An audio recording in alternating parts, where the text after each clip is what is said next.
بسم الله الرحمن الرحيم. الحمد لله رب العالمين، والصلاة والسلام على أشرف الأنبياء والمرسلين، نبينا محمد وعلى آله وصحبه أجمعين.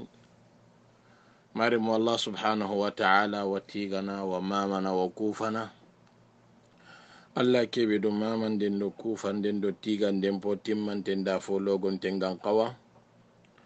ووسلنا اللفارم مغا أريدون كونون دي صحبانو arosre suga sabati daga killen kamma aga kandeti kande nga katalagara kotanga walla nyagana subhanahu wa ta'ala rabbul arshil karim بأسمائه الحسنى وصفاته العلى إلى لغنا بركرو تاغو كودي إلى لغنا جدي لما نغنكاغو أرو دانقناغو أرو خلاصي يارو تواغو من نهنتي ناتيمي مغسرين ينغو دانغني في الدنيا والآخرة na hajunun jara gundondo bange ndi na saharu suhunun ndi amina ya rabbal alamin walla nyagana subhanahu wa ta'ala yalla lagano sun qaso ke timmandi mo gosrenga illa lagana barkero sun qasondi illa lagana nyawo dangani sun qaso ragantei illa lagano qannum poro sun qaso ken gondi gele jahannaba yimbenga nal jannam polla kun sunyo dangani kempalle maremo ودرسوا كتابين دي أغني من تصلي عليهم الملائكة ومن تلعنهم آني ملائكة نونغا سلي نكوبينو كما إغا دواني دنغني إغا غفري جيسي مورني دنغني أرو ملائكة نونغا كوبينو لنغنا لنكي ومطلب نغتن دي كتاب نغمنتي حفظه الله المطلب الرابع مطلب نغتندي صلاة الملائكة على ميامن الصفوف كني ملائكة ننشلنيا يغفر جيس موريه يمون كما كوبينوغا سبانتيندي kenni malaika nun ga farige si muriye nyai aro malaika nun duange yemmun dangani kube nu ga sappante endi to arun ti rahimahumullah ita wagelli kitabun gume min husni ta'lifihi wa husni ikhtiyarihi wa tartibihi kenya nan tara kitabe kiraga na jongati senna gunyai kempallaru sallen nogondi awa gelli kitabe ke siroybe ga kitabe ke dangani ani kitabun gumenda jungati senna gumpinai kempalle aru sallen nogondi boyni gollenta nonga allahu azza wa jalla galla hay komen maga nan kodo sallenga sallen ka nogondi dingiranga be ñana sallen nogondi kebe malaika nun duange ma sallenga komendanga na nogondi malaika nun duange ma salle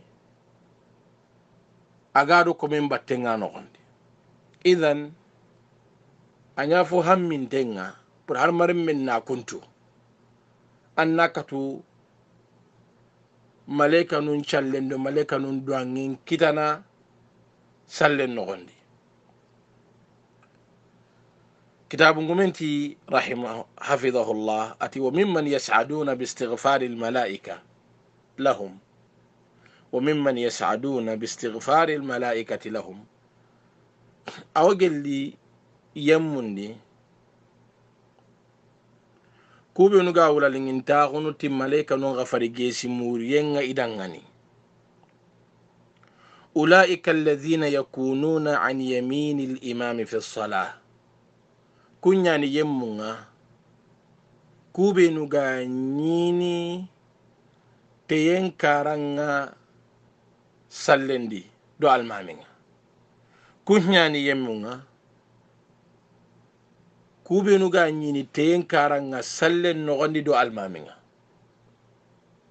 yaga nyin teyen bangenga do almaminga sappa nogondi wa mimma yadullu ala hadha at hube gara kellaga na bangandi dalle be ga kempi danganne nanti kubenu ga teyen karanga do almaminga sallen nogondi sappa nogondi kunni soronya kubenu malaika nu nga gafarige simuri dangan dalle be gara ke sabatindi ma rawahu al a'imma ayani kanon ku gara ke be raga na hilla bakka aisha maka radiyallahu anha kun kanan ku gani abu dawud ay wa ibn majah wa ibn hibban rahimahumullah kuntuano kun kanan ku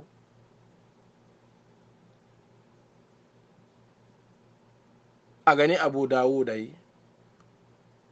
aro ibn majah aro ibn hibban ila kehilla ana aisha baka aisha maka radiyallahu anha illa lagana duga maka qalat ati قال رسول الله صلى الله عليه وسلم أدي الله فارنتي عليه الصلاة والسلام إن الله وملائكته أدي الله يا سبحانه وتعالى أدي ملائكة يصلون على ميامن الصفوف الله دي ملائكة يوصلني تيدون كونون كما سبان نغندي iwasallini yemmun kamma kube nuga teyen karanga sappan nogondi do almaminga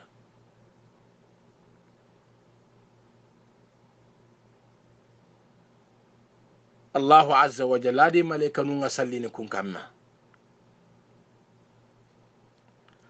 o billaga latono ona ba'd al-a'lam ani oga soro kubon yogono mukku bireno hadithu kudi seren suye khosanu be ga ko sahaba no bireno na diga mi yogono kamma ona kar to ko nekitana ona tunan to ga diga mun kube no khibarendi soro hinan ton qawani khibaren mugata on dangay la laysa hadha huwa al-maqsud قصد في أخبار الأنبياء والرسل nantona muguta on dangay ko ga khibare mukku mo kebe khibarun ku tem mukku mo kebe dunadi la qasdun ni maniya annabi nyumundo khifarun khibaren terin kande ni ma mukkendi kenna na nyaagari battenga isere sirago onatu ikallangun tago onatu ibatiyem fasongon tago onatu kudo kidanga ona nyaagari battenga أولئك الذين هدى الله فبهداه مقتدي كوان يمونا ألا غرقبينو كندا بالدرجة الأولى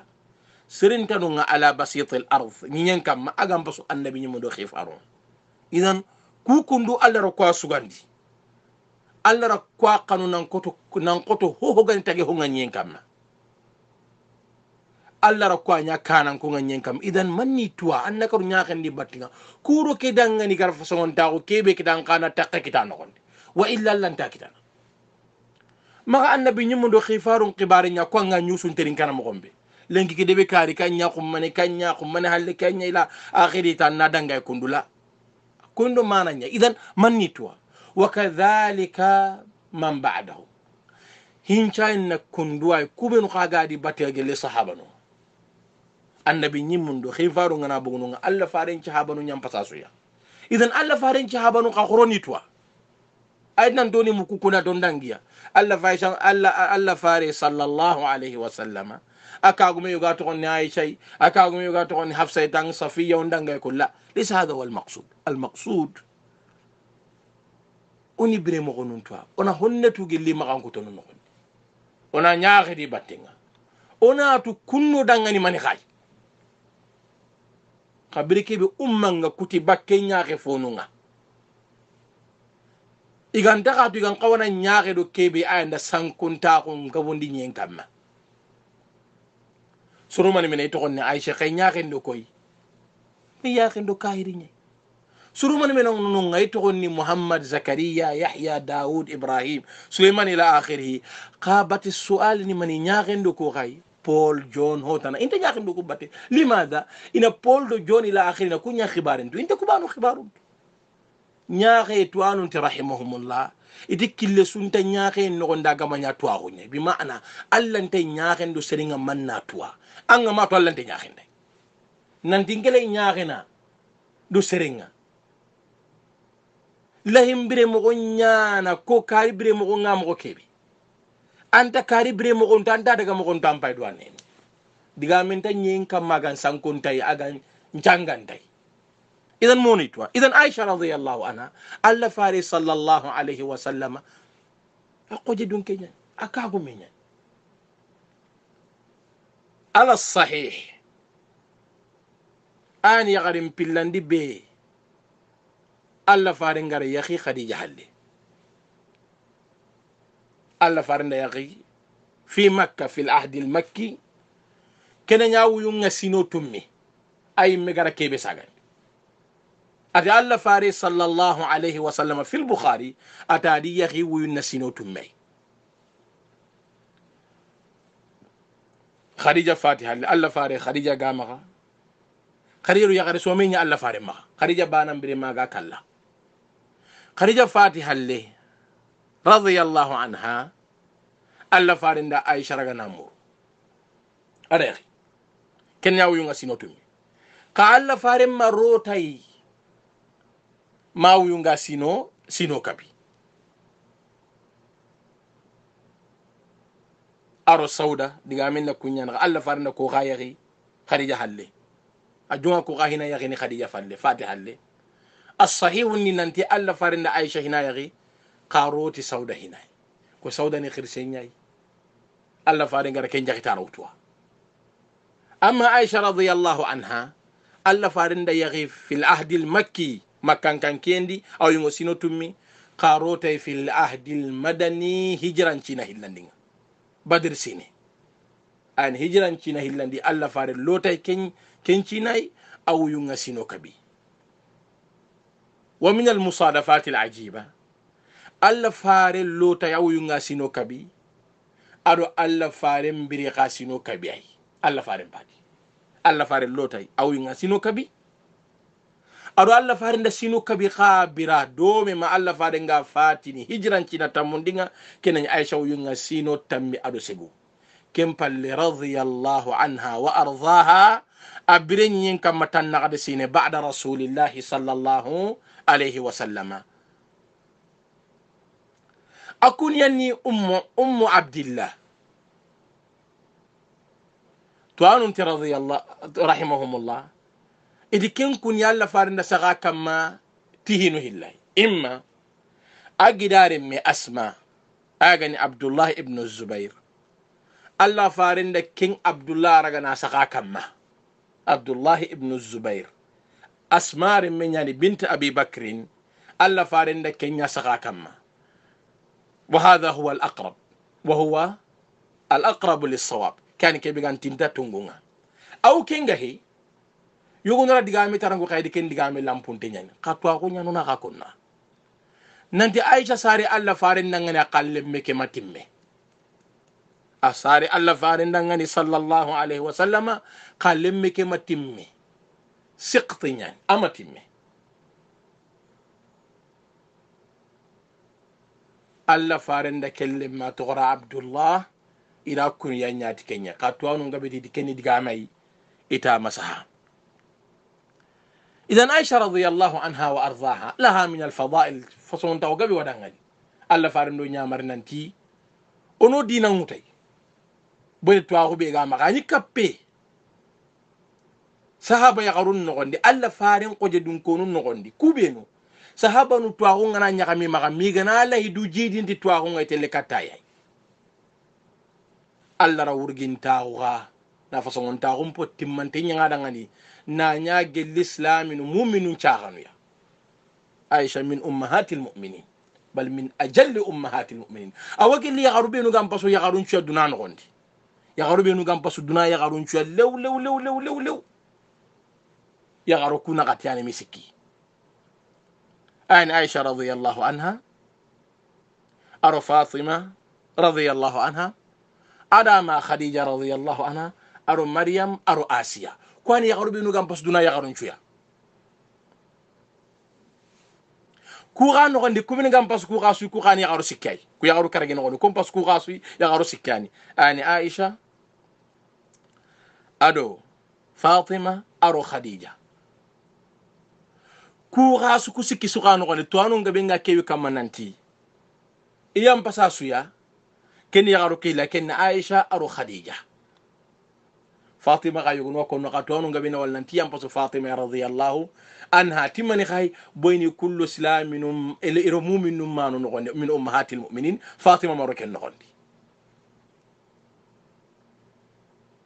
طيب عائشة رو خديجة كان يغام بسو ديغا من بوغا بينا كن نغندي قاتوانو غب بوغا بينا من غاكونو إدي سلام غنجونغارو سلام غنجونغارو كان دي غام بسو إذا كني خديجة رضي الله عنها خاص لا ما أقول قال لقارو كني غنبسو كني غنبسو كني عائشة رضي الله عنها والسلام أقول جنارو كني عائشة مساري سلام أقول قال لقارو ما عائشة قافاتني كني خديجة فاتا دالله إذن سرونغرا نهابي كتا خديجة سلام أقول جنارو غي مكين مي كتا عائشة بل كم بقاتي ما مساري سرونغرا نهابي قا كتا عائشة غي Allah fare mbire la garunga kempalle nan daga mai mega fatini ima kenga kita khadija bwen kenani khadija qafati radiyallahu anha wa ardaha kempalle kitab ngume حفظه الله أتي وترجم الإمام ابن ماجه على هذا الحديث بقوله أتي ابن ماجه رحمه الله أرى ترجمة نياك حديث دعنا تيجان كننا باب فضل ميمنة الصفي أذكر فلق نياك دعامونو تيم فسون تاعون دي صفن نغندي تيم فسون تاعو صفن نغندي كما عنون عليه الإمام ابن حبان بقوله كو ابن حبان قاغرا فلق كرغا نعنوان نيامو كيبي أي نا فلق كرغا نا بانغاندي تكيبي كني من يتا دعان كننا أدي ذكر مغفرة الله جل وعلا واستغفار الملائكة للمصلين على ميامن الصفوف أذكني فلق نياي أغا فيم بانغان ديناندانغاني كينغاني الله عز وجل يامباينغا أرو ملائكة نونقا غفر جيسو مورين دي ديوانغي sallanon kamma kubenu ga teyembangenga sallanon kamma kubenu ga teyembangenga sappan nogondi وقد كان الصحابة رضي الله عنهم أبي الصحابة رضي الله عنهم يحرصون على أن يكونوا عن يمين رسول الله صلى الله عليه وسلم صحابة ني إدرو قطن تنيا غني مغسري أغان قطي مغا إني تيمبانغي الله فارم بالله صلى الله عليه وسلم عند صلاتهم خلفه بركي بيغنا صلي أهلي بركي بالله فارم أنا صلي تيا إني قادر قطن إني تيمبانغي الله فارم بالله صلى الله عليه وسلم سبحان الله فقد روى الإمام ابن مسلم إمام مسلم رحمه الله فقد روى الإمام مسلم رحمه الله عن البراء بن عازب رضي الله عنهما أماها بكو قابا عن صحابني البراء ابن عازب أريها بسني صحابني يعني صحابة تقول نكوينو غري في غزوة بدر أكندو عبد الله بن عمر إتقولنو إلهي الله فارني كهو جانا نونغا كوتا الله فارن مدوني دانغان كنا نيتقولنو نيان كبرانا كنيا نقول أكند عبد الله ابن عمر بل ذكر بعض أهل العلم كبي عبد الله بن عمر جوتا نياتي أرى عبد الله بن عمر يانا ويباني جوتا باني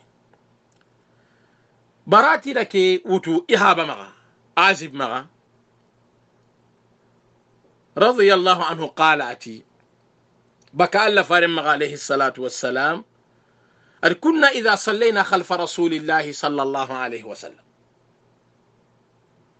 onyo gana salli alla farin pal ay idha aradna o gana alayhi sallin do alla farin alayhi salatu wassalam ahbabna an nakuna an yaminihi onya qannu mo siri oni duru goto no mo siri on cigita te mbangenga alla farin ngo kane o gana ri sappande oni duru goto no siri on cigita te mbangenga onya kannaka on yitino nyai yuqbilu alayna biwajhihi man kanda kinchao baraha gar kinyati boyni alla fare sallallahu alayhi wa sallam awi jonko ni katto eti yesonga to anonti rahimahumullah iti alla fare ngi jonko ni al agi jonko agi i jonko ni ati yesonga magi jonko ni tembangi ngati yesonga iti manu sikyana imma bara qasdu nanti alla fare ngana salam ni aga nay salam ni ana jopparati teenya boyni fasongon taxu be ga tendangani kenyanda sabu xara qamnan to ñitinonga keni bani o so nanti lengo su gana salli non salamu ñana jopparati mania on joppanato o teenya idan sahaban kunya qanna inya ke qannu pour ñiti alla farentenga pour aga na salamu ani wali kenni bani ahilandi ni mania alla fare sallallahu alaihi wasallam gana salamu nan duguta anya gi jonko ni sahaba nu ngana ken joppanati maniar joppanati teñe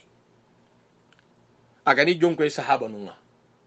agi yesum pittanati nuku hanabe kendi minna kenni temba ngey kanda sabu sahaba nu kurakanu yotnanti teñal lingi alla fare ndangani nan koto nogenga kira sabu igana isalli ni gamo kurinya inyiti tembange asikani ni mani gai idi kenna alla fare ngana bakka sallallahu alaihi wasallam sallim palla ngana bakka abakati tembange gai idan kuyinu sikisu waridun kusura wayna bal kusu qakitiya kanda sabu kayni faso mon taxu be ga teyindangani kanda sabu sahaba nu ngala heli nan cigi tembange رضي الله عنهم. وقد بوب الإمام النووي على هذا الحديث بقوله الإمام النووي رحمه الله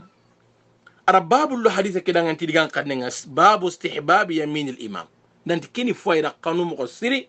هرمر من ننيتي المامن تينغا ونقل الملا علي القاري عن الشيخ ابن الملكي أنه قال تعليقا على الحديث ملا علي القاري رحمه الله araki digamira ganna hilla baka abdul malik maga ma ibn al malik maga agara jonginde nya hadith ke kamma ibn al malik rahimahullah ara jonginde uga nya mara ta'liq uga nya hadith ke kamma mulla ali al qari rahimahullah ara killa ganna na hilla baka maga kenga ni adigan qarenga kenga ni ibn al malik digan qarenga ti yadullu ala sharafi يمين الصفوف كهذه ركاكو ينتي إن الله وملائكته نمدي الذي ملائكة يصلون على ميامين الصفوف ابن الملك تي أدي حديث ركاكو ينتي فصون تاغو ورغين تاغو بيغا سبان تيندان أركين ياكوي إذن كيرا كوي نالجانكا سبان نوغي أراتي انتبانا انتنيرا wurugin tagundo fasongon tagum po timmante na tenyarangani nan qoto nogin haragana nogen ka fasongon tagun ngarangani وفقنا الله تعالى جميعا للصلاة في ميامن الصفوف كتاب ngomenti walla nyagana illa lagana maka gemminya ngo sudangani wogalla way sikki sappantenga monni yemmun no gonde kube nuga maka kutuno di sappantenga innahu sami'un mujibun alla ni mukananga alla ni duangi jabindananga to anu rahimahumullahu ta'ala idigamu ki hadise kamma anyam mo gonunda al halanundi o ganari misren no gondi o digama kamma nan to ganari misrendi sapabe gam pasa sui ani sapakanan ko nga sapakanan ko ngasu lew kebe gam pasa sui ani sappa hananga sappa kanan kenga oganari misrendi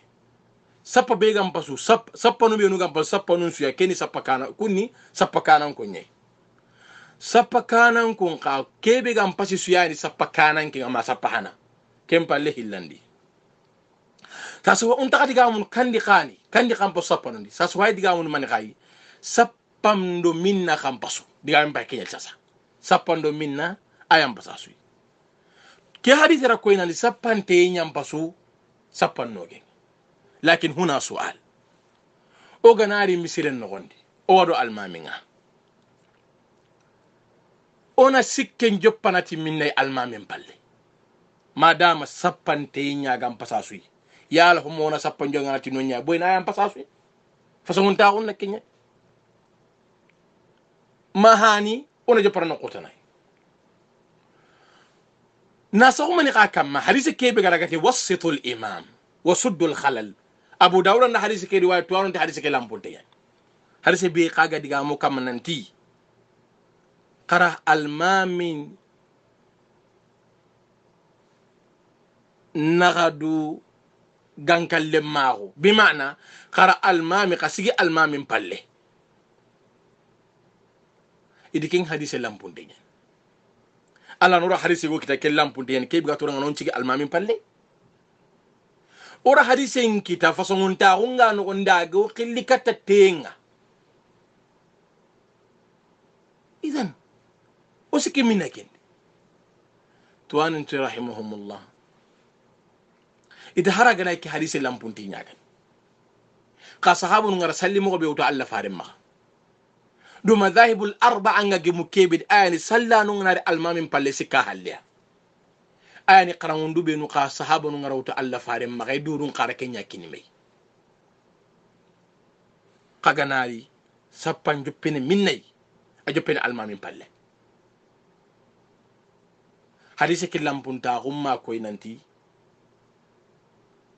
sappanta jongana nonga ara hadise kalam punta hun koyta ka sallen ni hoyda wuto alla faare maga sahaba nun calli mo gonu nganunga asura ka banga nandi sappan jongana minna joppen na gaare alma min palle eti hube kara kental lambangandi kenya no ganati sappa dingranu sikkanu maga sappan no gondi teyengo maga nagane ngo maga nogi ngo maga kandi kampasu ku khasi kisuya itona dankana gunandi harage na façon ta gunga tendangani kwaga bange mo kebe hadisi ke nogondi anna dankana gunandi sapanga tintono mo kebe almami nga aya façon ta gunna mpu hinu sika hayo maka kandi ka façon ta gunna mpu nga suyi ani tintoye almami nga ani almami jelenga nga halle sapanga tintono mo kebe almami aya façon ta gunna mpu kempalle teyembange kempalle no gembange atelle kunday anga walla misri yogondi ko min gara ki hadise qara anna wari sappanga ketena tey karaga ni na hutu mata gayenga no ke bange aro almamin nanti ndaga soronta no gondi ken mistake anna dan kala udanti sappanga tintono mo gombe almaminga aya façon ta gon nan gora kem pakari sapanu nga lato no memo ko kebe teyembange nyam pasuno gembange anyana kunday sahaba num de kakara alla faare magani sallino kundu kay alla faare ni khara wundi kay boyni almamin palle almamin jelenganga tuwanon ti rahimahumullah ta tenku yen nan qora aya haklen qaten kunten harmare men ngane almamin palle anyini do almami nga sallendi kenya nan kutanga na lato almami nga idan sappam palle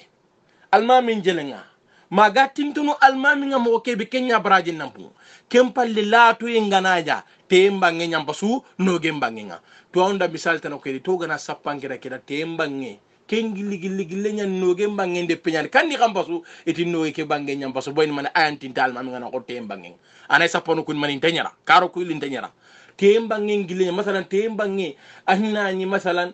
tampille sere makata njike sere waken no ni masalan no gem bangana ni soro nyeri soro tammi aga na gabo anna dan kana ko nanti no ge ke bangeti ku soro nyeriya ma ku soro tammi nonya fasongon tagun nan qura teke de bangeti tanjike hosere ka hibane ka hamununga nogen bangen ngana ta soro tammai tem bangeni soro tammai tem bangenya fasongon tagun nan po masalan kena man ka ko yanga misuru benu soro nganyaradi misuru ni anna misuru gonu ni ate nda nogen chunyara ko masi salam idan tem bangenya fasongon tagun nan pungu nogen bangi kun hino on ko na ko ar hotara wa no gondi kadi gom makati or hadise ke wari aramani ka koyi nandi tembangi nyasirin alladi malaikanu nga sallini yemmun kam makubenu ga tembangi nga aganari misirendi arani sappan joppi amatimme anara gana sappatana joppati tenga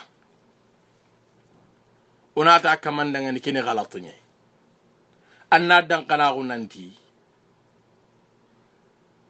ampa ko me façon ta ko qore kunanga masappa keraga natimandi bona alla faranti man wasala saffan wasalahu Allah wa man qata'a saffan qata'ahu Allah ati be gana sappan timmandi ma alla garanti mandi idan sappa laga natimandi angana misir no gondi anna dan kana non tanna ken sapparaga anna ken timmandi kenya braje nan qorandanga ni anna sappatana joppati tenga sappanti mandi nya baraje nan qoraken idan sappal laganna anna mani sappal laganna timmandi manna yo gani nare misren no gondi arani suronda sappan joppati nagana ni masalan anagi odiyam kenga bo sap oti daiman nagani kambas sappan joppati timina ayo pen nagana nye kayo gori misenari suronda sappan joppati nogen ari ara suronda sappan joppati nogen ari akenna mugun nanti sappan kawana joppeti na kananye mara mugun nanti te façon ta ko nyaada ngan a ho daga sigi na kayndara gala gonto ko sappandi ho daga sigi tendi ara gala gonto ko mani sappandi to wanti rahimahumullah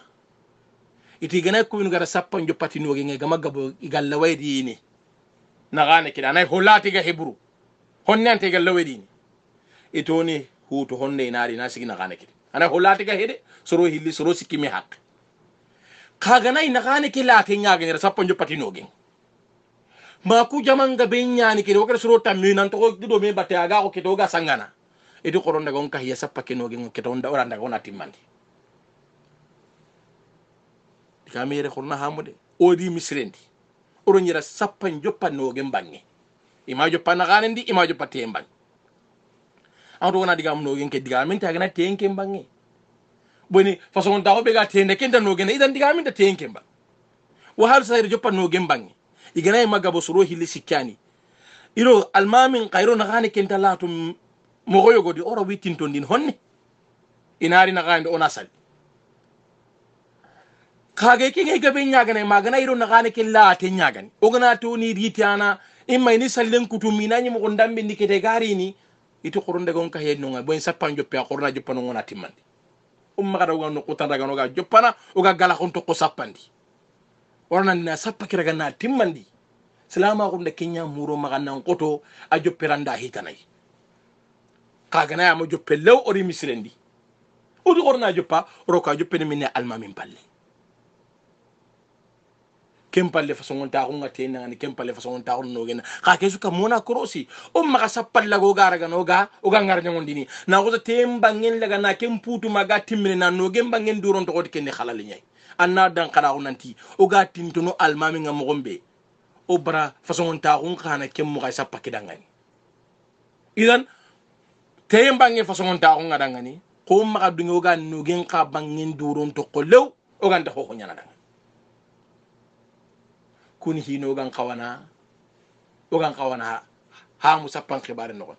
man na yugo nyana ro misire no gondi boyna almami ruku on tenyan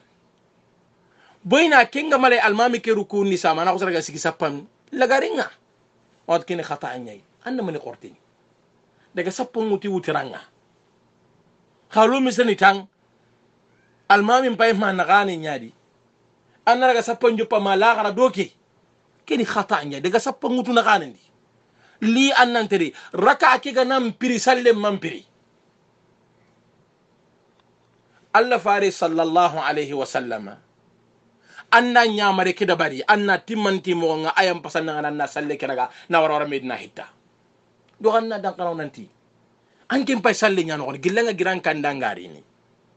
am pay salle nyano ko min anga tere kebe nyana kata almami ke halle am pay salle nyano ko ndi annam brajen kitana anga sunna kebe brandina pam braji nyakitana anga sunna kebe sokhina am pay junubu nyakitana idan sappal laga na hondi qorti tere honni honnan nalli ma almami jelenga almami palle sappanga no ko banna raga narabari anga surun khanyi gara sappan jopati no kuy maga daga ngara jopati no kutanay khadi boy ni ngana tinga tele kata kuya sappa ki hay mani salle ki almami kay gili rukunda daga na nyinonga daga ni nyinonga kana sappal laga kana raga kana chukki kana sappal laga kana timmandi kana sappal laga kana haram porondi kana sappal laga kana gemunde Allah ro nyamar kinyi anna dan kana wonanti Allah farenti sallallahu alaihi wasallam adi kana sappan cigin duniya almamin palle ko malaika nga sappan cigin mo kebe ikamanne nga subhanahu wa ta'ala ka tuanunti idi sappan khibaren be sange salle nogondi hada mare min qawana sappan pakkuntu anati mandi umma sange salle nya sanga honga o ganari tan o qortinto kuani antini malike nyano ku kamata wona hitondaga o salluni kunye o sallempe tenkuye o sallempe batuye o sallen nyatan awo kannun kam makhurna jogondaga hari ngani angini wari yimme salta mun kiya qurun salli i qasdum be nanti qurun challe bi maana sahabun ngani kebe kitana sallen no gondi alla farantini bilal dangan arihna biha ya bilal on daga sallen no gondon tuma o yonkinun nantimme on tinto katta allai ono duna don kanela gona tagan no ikuna ta qurna bugo du kamata on daga ta ko ngadi agata sallel yata qurna dangilla ya akhi halam yakun hadha wasala bal alla faranya alayhi salatu wassalam agana shugulana sallel lagana agara gana gadu gondin pour shugule kem bugi kamma ina sallel laga ina timmandi shugule en qasoy kana min islam ko ngatandangani ati yigande nganari yigande mpaga yanka sallem pakini atanna yigande kiraga naiga kuru ke ma magan shugula anga daga salle ke no nan nakatu a haqqen potim man tenkinde anna maga salle ke yeli damata na jogu naraka la lan hoanu ngagan qortindini madam hoaga no ngagan qortindini kempiraga nanyima sallem pakati ngucengille nya kempiraga na bugununga kempalla nan challe nyati mo nga xawana nyamo kebi allahumma magana nya hibana ngana kawnanti ngana tinandu ko takeya sallem pakati ndangini nga kenni masalata nay kengi salle nyangi hakati itwanunti rahimahumullah idi hikma be gawno allah fari alayhi salatu wassalam ma allah gara sallem pakati laga na yurwandi ara nyaadu ka kuru kide ngana salle ki nyati mo nga umma ka qortinte nya boni sallem pakati nga nyaade pe nyagani ko yegunu ka simmana mo kebi idan oranti qunutun kitana fi sala il salle sutada ngiri minturu karagidi minturu tammidi amba qortinta nyana qala rasallem pakati laga na gillondiya walidhalika ma jongi dikum montorno be no go ma jongi ten king alhala nyai ma qasun alhala pour que danga nan nakru salli timmante dawar nan ma nya qorti en kamma hakati nganu nga nyati mo nga sapal laga na nyati mo nga salli jiragi nyanna nyati mo nga kana taranga television nan ma joni hondanu nga sallen no gonda ga rokri katta qorti nga lenki alhalan to kuma sallen no gondi gilla sali jiragani ba gilla daga misirani ba ana yugun wala kata misre ngani mala samina aga wurnu an wuru kata min anda sira wara gati li wisa muda ga wuru angi ba wisa nyamurnu kata aljanna ya habibi winanta wisa mude kata aljanna mbakinye anda dunaro kan ambasi wari sere ngurun te ngarano gondi tika wisa murina awrun ta hiti aw perti parta bit itir ko ke sahandi kem baynan kamana wisa nga ara gna hada fi dunya fa baluka fil akhirah anke pa wisa nyamurnu kata aljanna anna ngurun te yana ke murran kama maka akaran takaru mani wisa muri nyai duna ke dere ya rajul daga tranquillement o ga kata misru mon daga honne an amba nan mo muto haranga nan mobili nyadi liking nan timpa kata salli nyai kemma daga ni serdanga nan tan kawana nguru mo garanga kawana luwanu cho kembe tongoy salle nda haramari men kir kata luwa nyai salle ma haramari men kir kata luwa so xine ngawana liking kutwa ngawana jamane luwan cho xiya salle man kir kata king daga haklinga annan keti haqlenga annan lageti haqlenga annan chaliti haqlenga alla lahi qaye nyamaga qaye potongunte natikay annan pakati pogo mboga belladi anna dankara nan tanga hucce kebe su yana suni baraji nyai warubba yuguraga nan challi salle mpananga ma haqqati mpananga salla daga wallahi mo ho kidi salle ke nogondi ho daga salle haqqati naganendi asalli ari sallen timmandi ara baraje kita kebe gatin to ni katalle idan al ibra bimadha al ibra na gullu nya sirundi ibram pina gullu nya kana allagati alladhi khalaqa al mauta wal hayata liyabluwakum ayyukum ahsanu amala amati asra'u amalan